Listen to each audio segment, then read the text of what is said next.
This week we are going back to something that I did a few weeks ago. We're going to be reading and blind ranking all of Lynn Painter's books. For context, we're going to do a little flashback to the last video so you can just see the rankings that I've already given.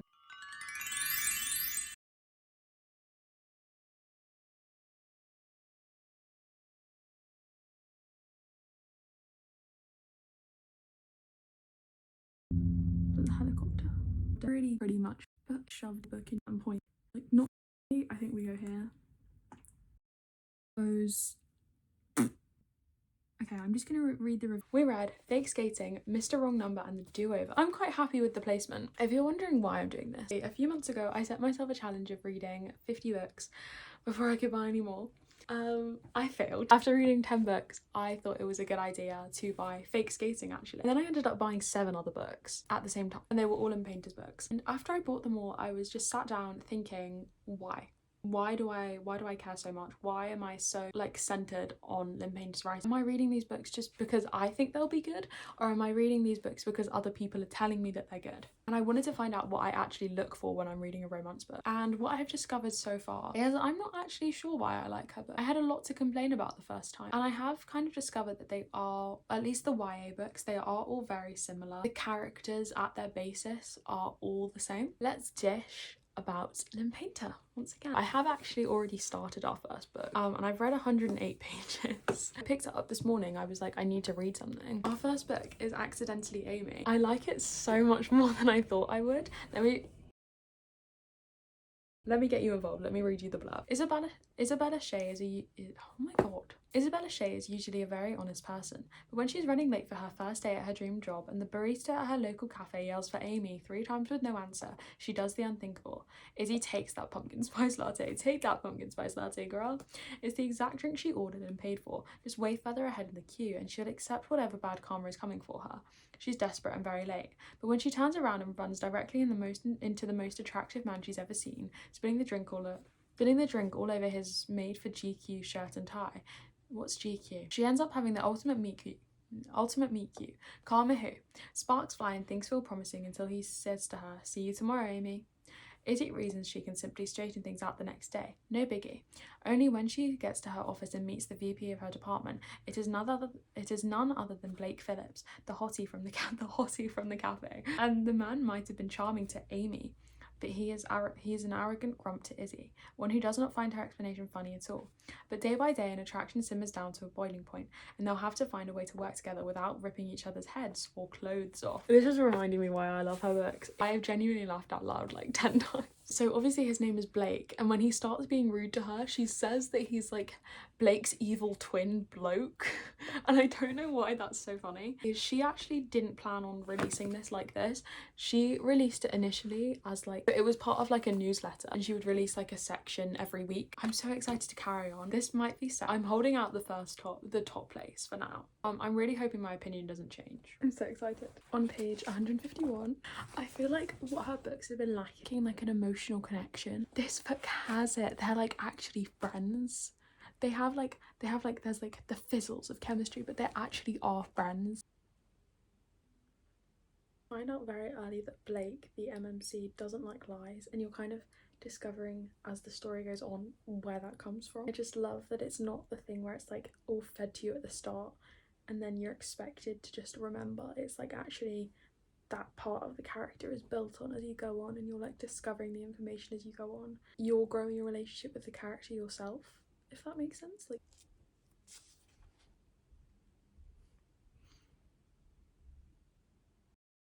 okay, so I finished Accidentally Amy, and obviously it's time to put it on the ranking chart. What I was expecting it to be came much later in the book, and I think I'm gonna have to put my rating down. I rated it 4.5 stars. I think I might move it down to 4, but let's just read it. This is the first book by Lynn Painter that I've read in a while which genuinely made me feel something. Don't get me wrong, her writing style is fast-paced and her characters lovable, but normally her books just feel so similar that it's impossible to separate them. This one, not at all. Her adult romance books often fall into a segment of romance which centres on the physical aspects of relationships, falling flat on the emotional side. This one, they actually become friends first, putting aside their feelings for a time. And I'm all for a cute meet cute. The way that they meet is they meet in a coffee shop It's called Accidentally Amy. Her name is Izzy. I've read so many books where the main character's been called Izzy recently. Her name is Izzy, but she says her name is Amy so she can get a coffee faster. And then she turns around and she basically throws her coffee all over him. The only reason it's not 5 stars, one, how are we commenting every 5 seconds on the ethics of workplace relationships and then just ignoring that? The MMT Blake, his entire personality is pretty much based on the fact that he wants relationships in, he doesn't want to have a romance in the workplace.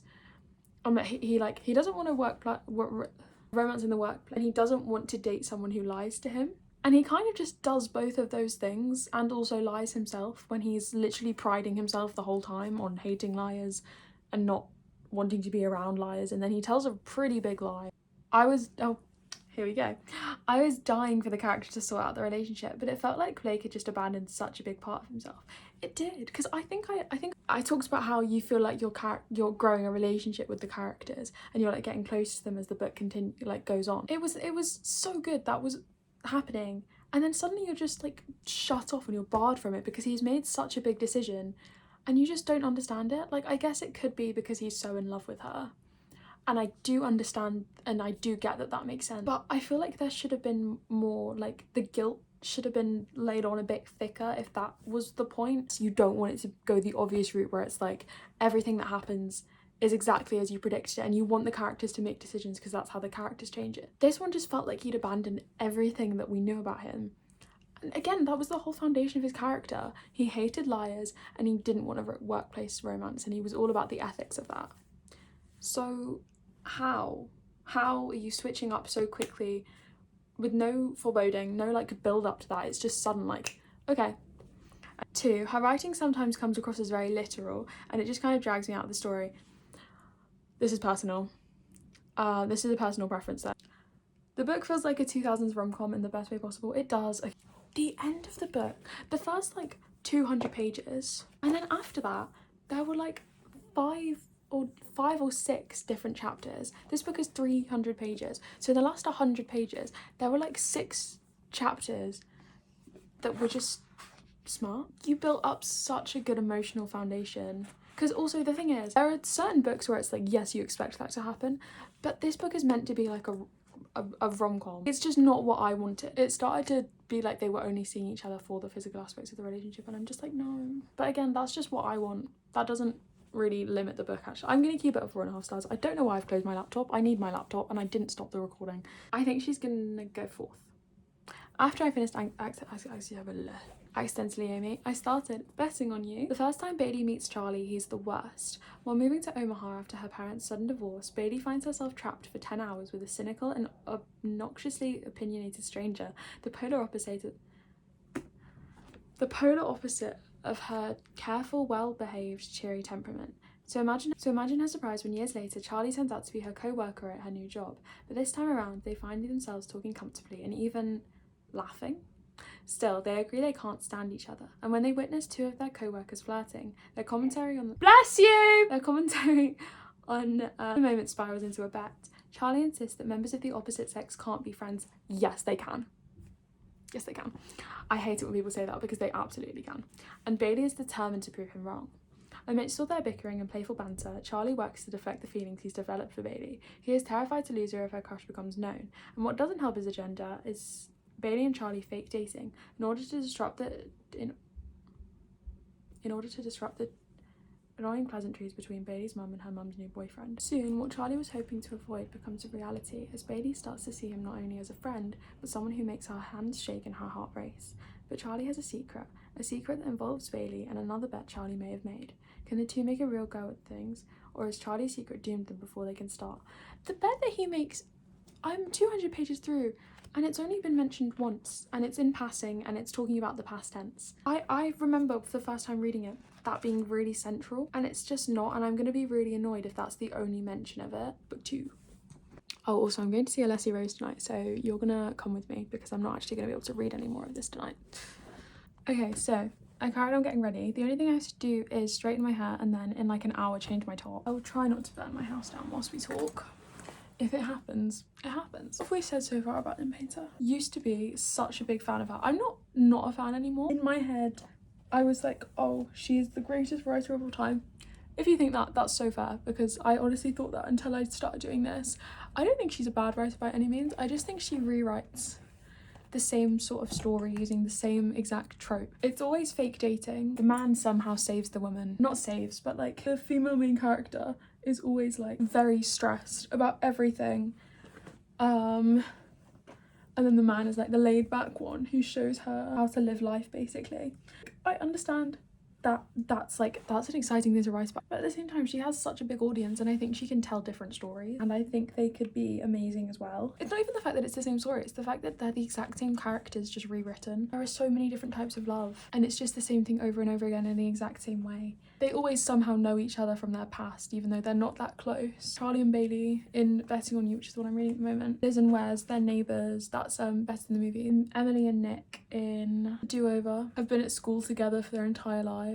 Different versions of the same thing. I don't know how to say it without sounding like I think she should write what she wants and have fun writing. Every single one of the characters is the same exact person and I think it just like if you have the audience that she has, you know that people are gonna love whatever you write, so you could experiment a bit more. I think I just like more like playing on tropes rather than following them. It just gets to a point where you're just taking from the story because you're just thinking about the fact like, oh, I've read this exact same thing before. You can't not use a trope.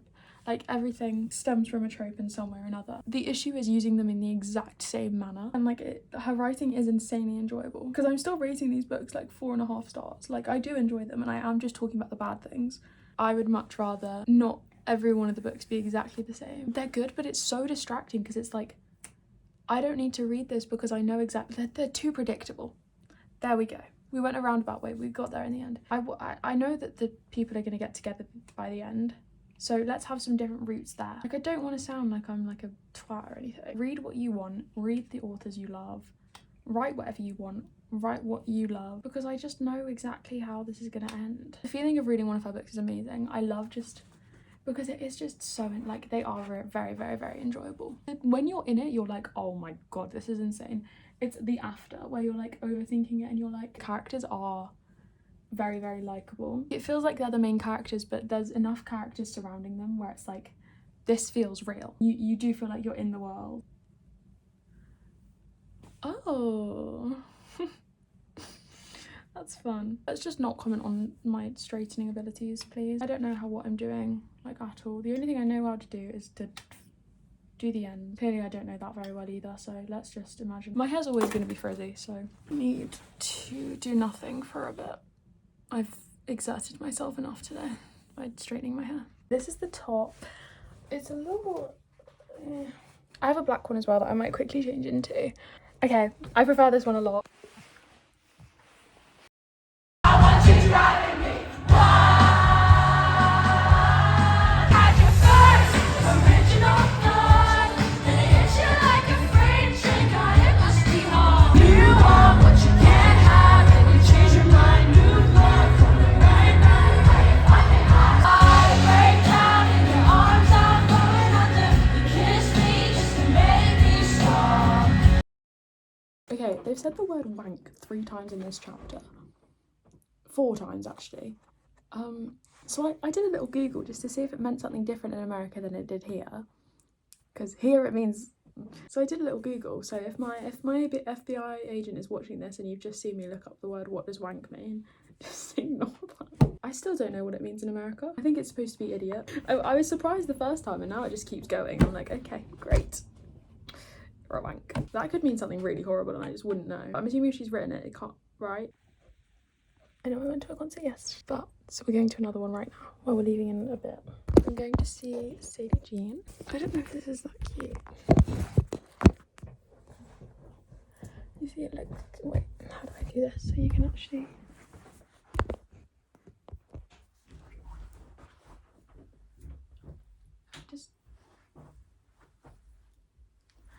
I don't know. But regardless, we're going to a concert, so I need to pick the next book, so come with me. A Love Wager, or Better Than Me, and do Made for Each Other. I don't think this is part that she has like 3 interconnected standalones. I don't think this is one of them. Okay, this is the one that's not part of a set, so Abby is a professional cleaner, so it's ironic when she's forced to move out because of an infestation in her building. Thanks apartment 2B. Declan is a busy man working his way up at the Hathaway Holdings, which is why he's never met the woman who cleans his penthouse every day. Abby needs a place to stay. I think I can work out what's gonna happen.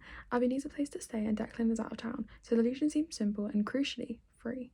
When Declan's parents tell him they met his girlfriend at his apartment, he's surprised to say the least, but it's nice to have them back off his back about him being single for a change. Then Declan finds out who Abby really is and decides to make a proposition, pretend to date him. Why is it another fake dating? This one's a little bit different. I'm ready. I'm excited. I think this could honestly be quite hard. I like the premise a lot. So last book, made for each other. You know what? Me and you, we're made for each other.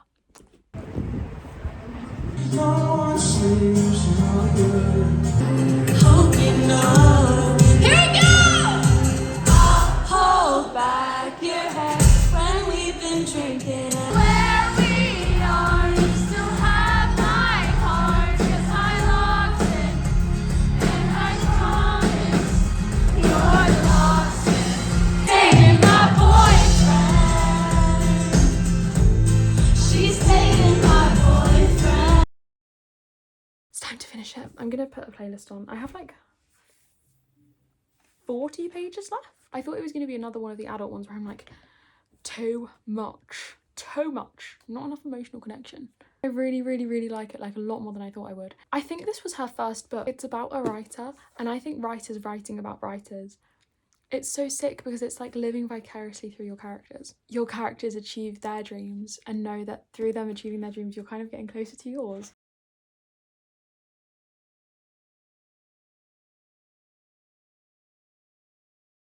Time for the best part of any book, Lynn Painter book review thing that I've only done once before. It's time to read reviews, blind rank them basically. I have read 2, so technically probably shouldn't have done that. Should have read 1 and then done this. Newsflash, I simply do not care. I feel like I say that a lot. There are things I care about. This is just not one of them because I'm just doing whatever I want to. Remind me to never do that again.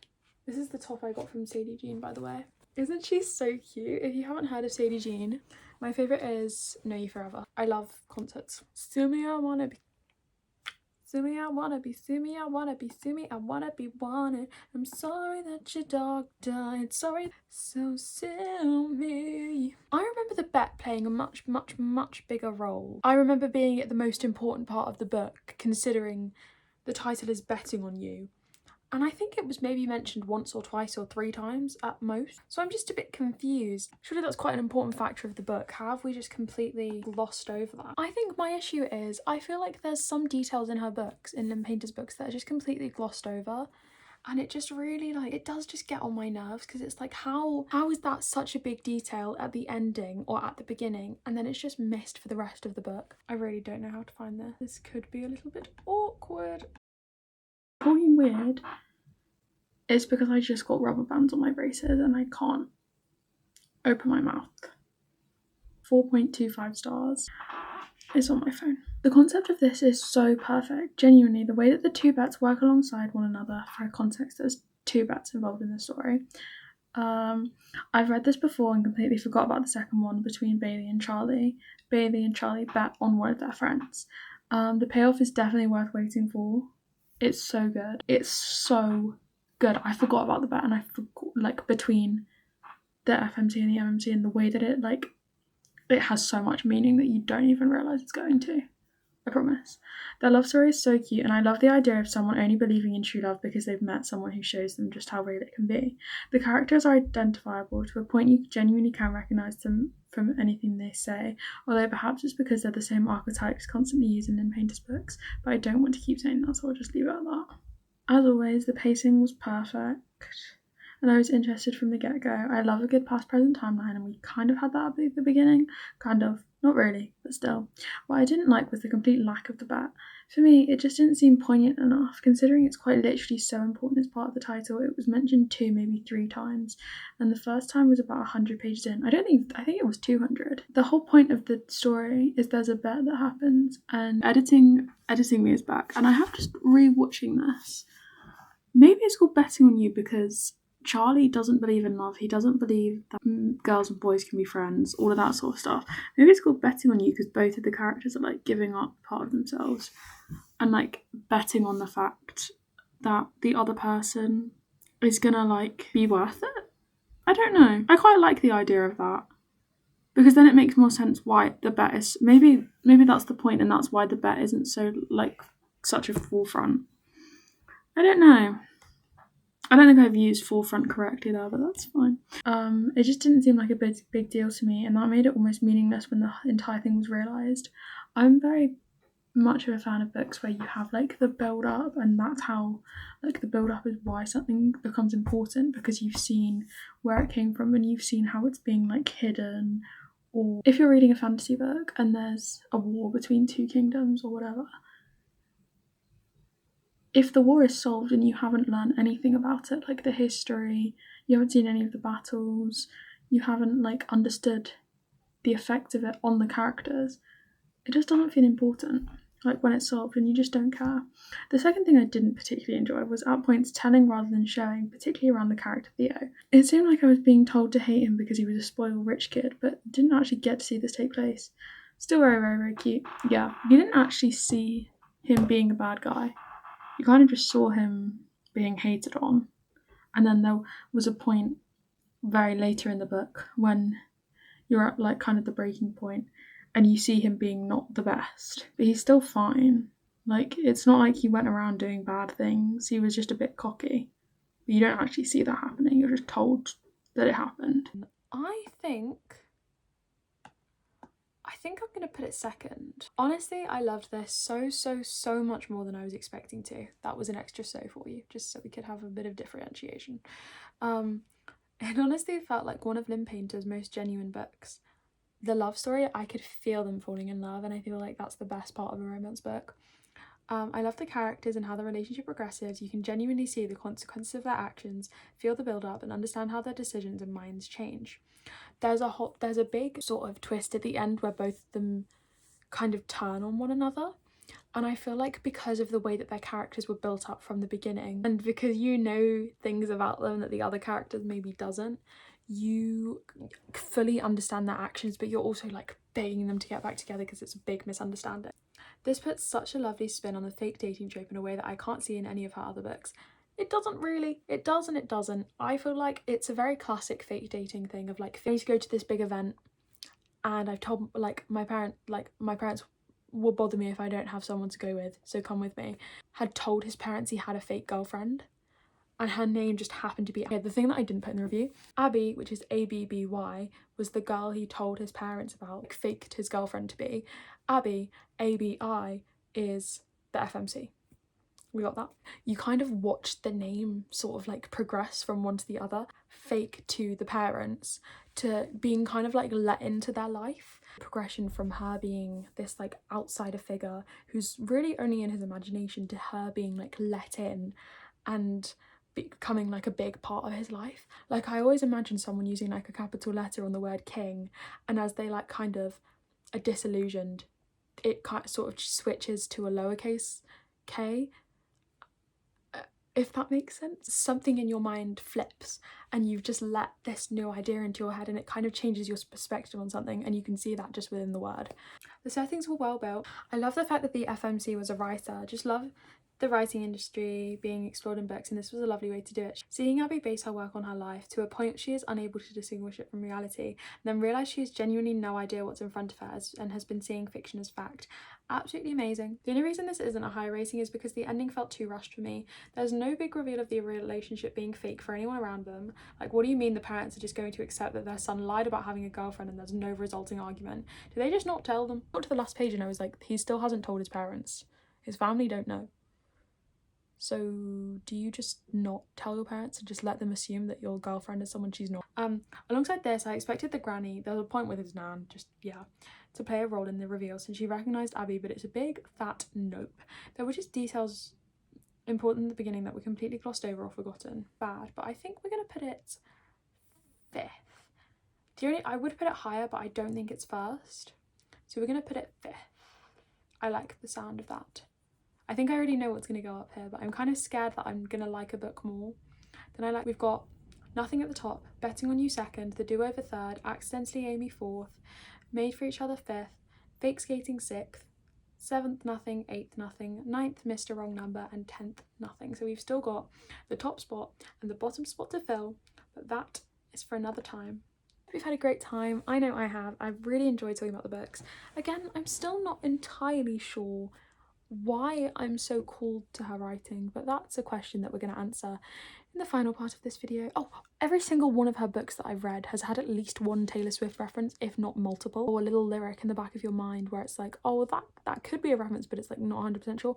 I mean, she literally says, I have a Taylor Swift song stuck in my head.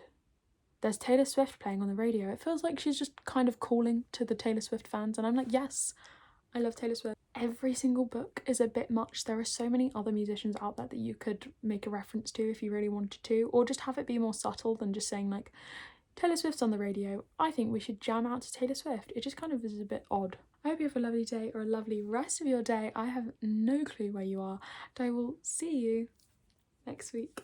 Toodles.